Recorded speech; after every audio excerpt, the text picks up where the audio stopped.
Salut à toutes et à tous. Aujourd'hui, je vais vous raconter une histoire mystérieuse. Vous êtes libre de croire ou pas, mais l'Afrique a ses mystères. Wes Madiko est un auteur, compositeur et chanteur camerounais né en 1964 à Mwantaba, au Cameroun. Rien, a priori, le prédestinait à une immense carrière et à la renommée internationale. On n'avait même pas imaginé qu'il aurait pu sortir du Cameroun un jour. Et pourtant, il a hissé le Cameroun sur le toit du monde. Wes Madiko s'est hissé sur le toit du monde en 1997 grâce au titre Alani.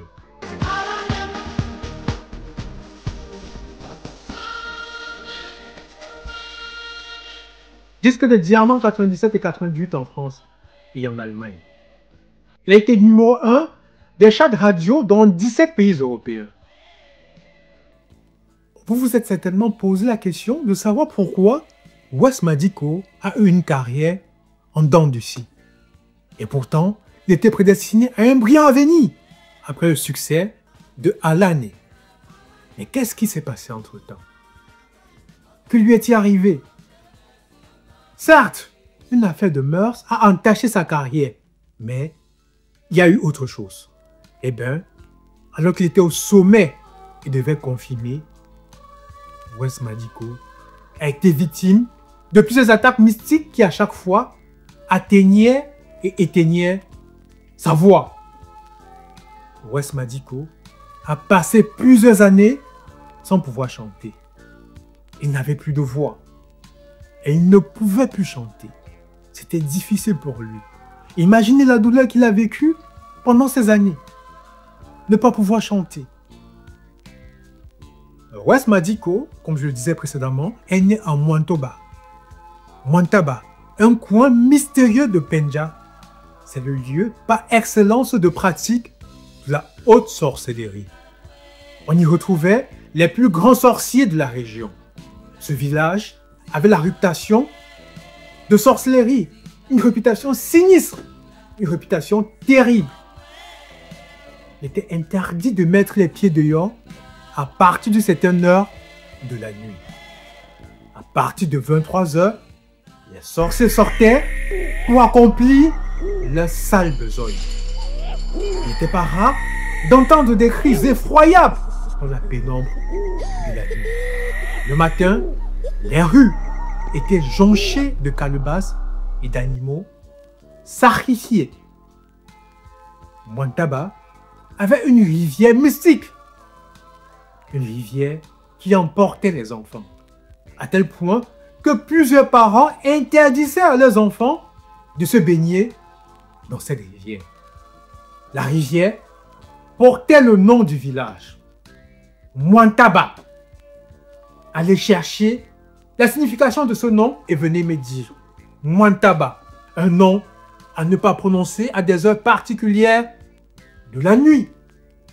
Et il ne se passait pas une semaine sans qu'on entende des histoires d'enfants emportés par la rivière ou bien des enfants noyés. À partir de 18 h, les envoyés des chefs faisaient le tour du quartier et interdisaient aux enfants d'aller à l'eau. On interdisait carrément aux gens d'aller dans cette eau, dans cette rivière. À Mwantaba, il y avait aussi des histoires de fées. Plusieurs habitants ont affirmé avoir rencontré la fameuse Mami Wata. Certains ont même fait des pactes maléfiques et ont été arrachés à la vie de manière brutale. Mais Wes Madiko ne craignait pas ce cours d'eau. Il y entrait de temps en temps. Il y passait beaucoup de temps. C'était juste spectaculaire.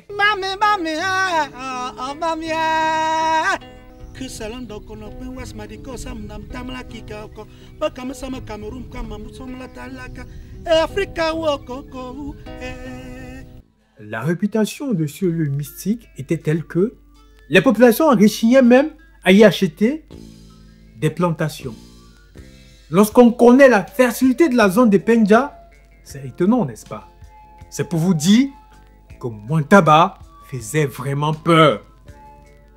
Auréolé de son succès, Wes Madiko, l'enfant du pays, va rentrer chez lui.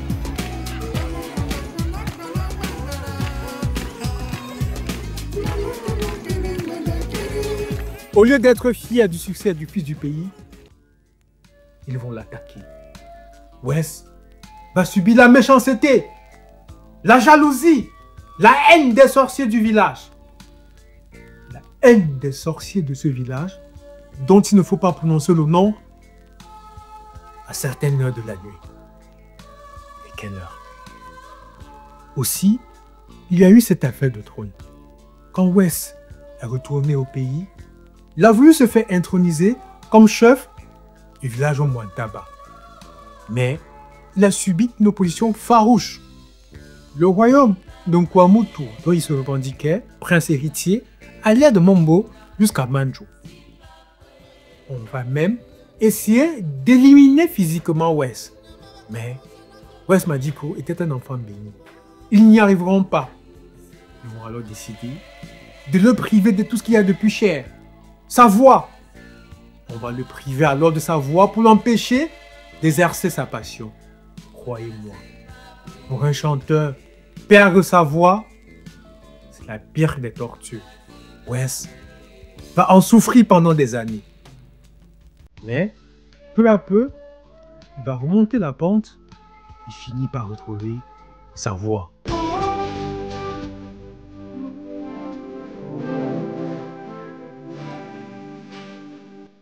Wes Madiko était un battant, un combattant. Son histoire est celle d'un enfant qui est sorti de nulle part, mais qui, à force de courage, de travail et de témérité, a réussi à se hisser au sommet. Une véritable leçon de vie.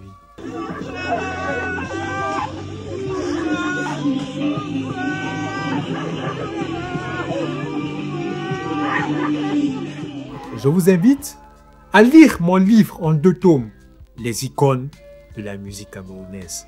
Ce livre est disponible en vente en ligne sur Amazon, mais aussi au Cameroun, à Yaoundé, à la librairie des peuples noirs, Immeuble Don Bosco, Montier-Seni, à Douala, la Snap Bali ou à la librairie professionnelle, toujours, à Bali. L'oubli est la ruse du diable. Mais, ne l'oubliez surtout pas, la terre est sale. Ngo Bakde. À très bientôt pour de nouvelles histoires.